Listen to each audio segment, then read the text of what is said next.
something that I find is difficult when one wants to fast or when one wants to exercise is just outright being lazy.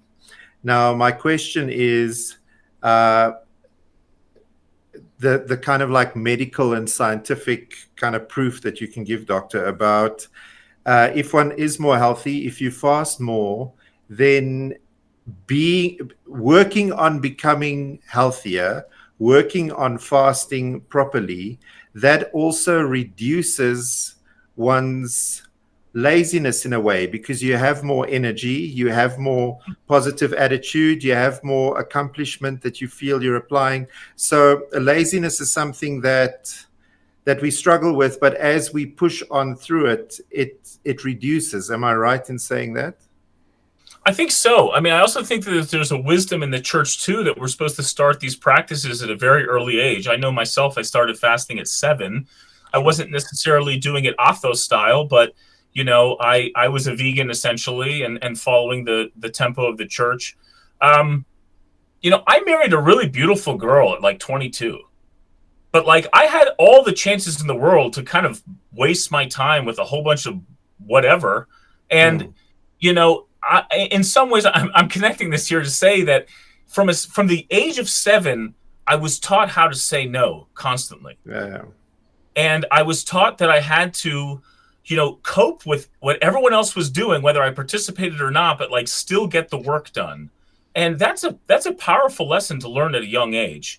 Quality over quantity, delayed gratification, waiting long enough to the feast to actually feast with something that was worth feasting on. Like, yes. I feel like, the old garbage in, garbage out. But like when you're a child and you can't rationalize intellectually, cognitively in these more higher order ways, we just press the buttons of food on that child. And they inherently, it's like they fake it till they make it. They just kind of start flying because mom and dad flew, and they don't really understand why, but they're still benefiting in the process of doing what mom and dad did. And, I do a lot of chanting in the church, and I'm just like so blown away from my kids that are so young, chanting it like they're like little dolphins or something, just dolphins go. But like I figured that's what dolphins do too. Like they just do what their parents did. And I think in the body and lineage and genealogy of the church, when you're in that frame, and I can't speak to all the other 30,000 different groups of Christians in the United States anyway, but in this historic church with its safeguards, I think many things that we learn from our parents are worthwhile practicing. And when it comes down to things like discipline and laziness, etc., I mean, there is no better training against that very natural gravity of laziness. Staying in our basements with our parents playing video games, who doesn't love, these things? But if you can fast and you can start that early enough, or at the very least do it long enough, I do think that it fundamentally changes you. And, speaking about mechanism, I mean, Aidan was mentioning this, but that, there's a very complex nervous system in our body, the central nervous system, the peripheral nervous system. And one of the components of that is this autonomic nervous system composed of the parasympathetic and sympathetic. These two sides of the nervous system at this lower level, one is for fight and flight, one is for rest and digest. And what's so cool about fasting is that when you're in a fasted state, it naturally turns up the dial towards the sympathetic nervous system, which is fight and flight. So literally, you are turning on this high alert system to have more energy, and you're actually releasing catecholamines, dopamine, serotonin, adrenaline, et cetera, cortisol actually as well.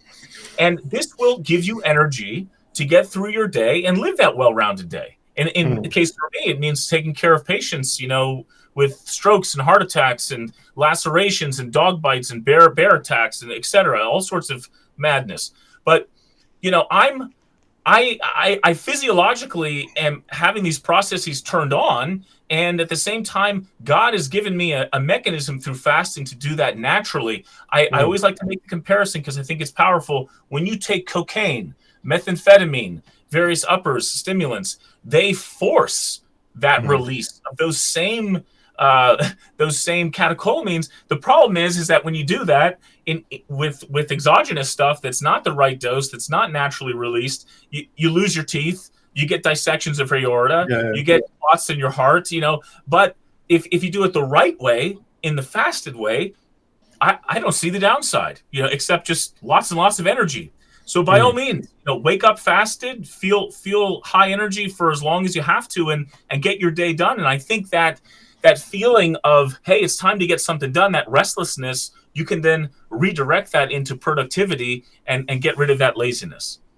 So it's something that I experienced in my work before I converted to Orthodoxy. Whenever I had a busy day, and this was just something that happened by accident. When my schedule was quite compacted and I had a lot of stuff to do, when I wake up early in the morning, I would say to myself, I won't eat until I have reached a certain goal.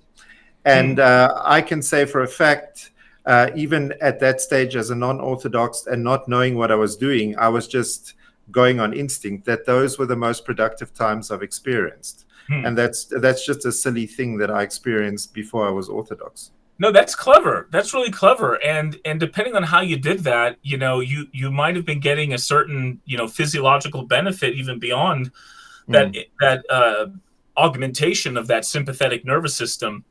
Another side to that too is, a lot of Americans especially deal with insomnia.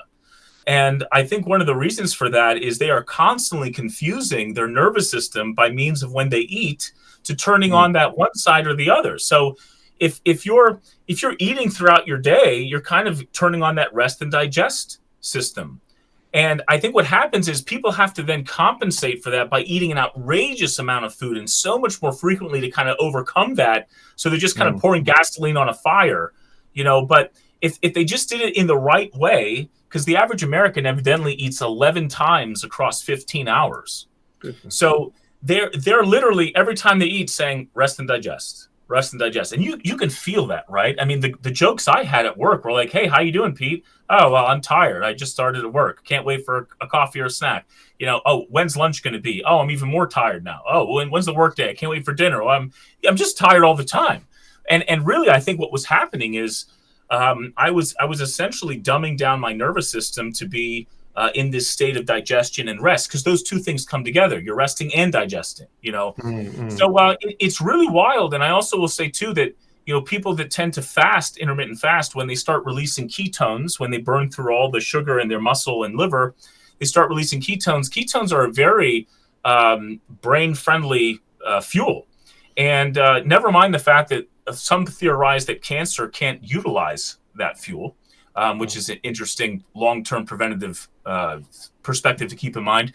But, ketones in the brain actually are interacting with something called GABA receptors. And the reason that's important is because alcoholics and people that abuse benzodiazepines, they also are constantly pressing on those receptors, these GABA receptors. And a lot of people use alcohol and benzodiazepines for anxiety. Like I said, a quarter of all women in America are anxious. So they reach for benzos, they reach for alcohol. Now they have dependence. Now they're not functional. Now they have liver failure. If you burn ketones, you actually start pressing on those same GABA receptors. It can lower your anxiety naturally.